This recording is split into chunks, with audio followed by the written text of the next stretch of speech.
আল্লাহর নবী মুহাম্মদ সাল্লাল্লাহু আলাইহি ওয়াসাল্লাম বলছেন, কিয়ামতের দিন আদম সন্তানকে ততক্ষণ পর্যন্ত নড়তে দেওয়া হবে না, ততক্ষণ পর্যন্ত তার পা এক কদম আগে বাড়বে না, যতক্ষণ না তাকে 5টি বিষয় জিজ্ঞাসিত করা হবে। যতক্ষণ না তাকে 5টি বিষয়ের ব্যাপার জিজ্ঞাসিত করা হবে। 1 নম্বর জিজ্ঞাসা করা হবে আন উমরিহি, বলো তোমাকে বয়স দেওয়া হয়েছিল 60-70 বছর দেওয়া হয়েছিল, সেই সময়টা তুমি কোথায় অতিবাহিত করেছ? বলো তুমি সেই সময় কোথায় লাগিয়েছ বলো। তারপর তাকে জিজ্ঞাসা করা হবে নাম্বার 2 যেটা দেওয়া হয়েছিল, যৌবনকাল তোমাকে দেওয়া হয়েছিল, বলো তুমি সেই যৌবনকাল কোথায় তুমি ক্ষয় করেছ, কোথায় তুমি অতিবাহিত করেছো তুমি বলো।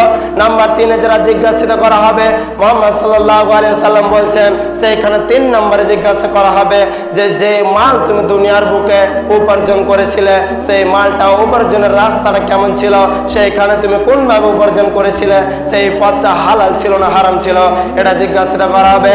মুহাম্মদ সাল্লাল্লাহু আলাইহি ওয়াসাল্লাম বলছেন নাম্বার 4 যেটা জিজ্ঞাসিত করা হবে সেটা হলো, এবার বলো তুমি যে টাকা উপার্জন করলা সেই টাকা তুমি ক্ষয় কোন পথে করলা, সেই টাকা তুমি কোন পথে খরচা করলা, এটা তুমি বলো। মুহাম্মদ সাল্লাল্লাহু আলাইহি ওয়াসাল্লাম তিনি 5 নম্বরে যেটা বলছেন যে যতটুকু তোমরা ইলম সঞ্চয় করেছো সেই ইলম অনুযায়ী তোমরা কতটুকু আমল করেছিলে।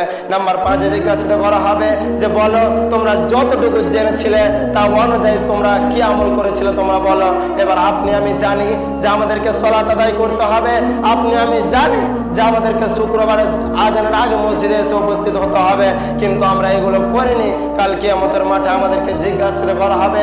ভাইরা আমার, বন্ধুরা আমার, আপনাকে আমি অপমান করার জন্য বলি না, এটা আমার তরফ থেকে বলি না, এটা মুহাম্মদ সাল্লাল্লাহু আলাইহি ওয়াসাল্লাম তিনি বলছেন যারা অন্যায় কাজ করে করে এরকম হয়ে কিয়ামতের দিন পৌঁছাবে তারা একটাই কথা বলবে আর আফসোস করবে, ইয়া লাইতানি কদ্দামতু লিহায়াতি, ইয়া লাইতানি কদ্দামতু লিহায়াতি, হে আফসোস, হায় আফসোস, আমার জীবনের জন্য যদি আমি দুনিয়ার বুক থেকে কিছু নিয়ে আসতাম তাহলে না কত ভালো হতো।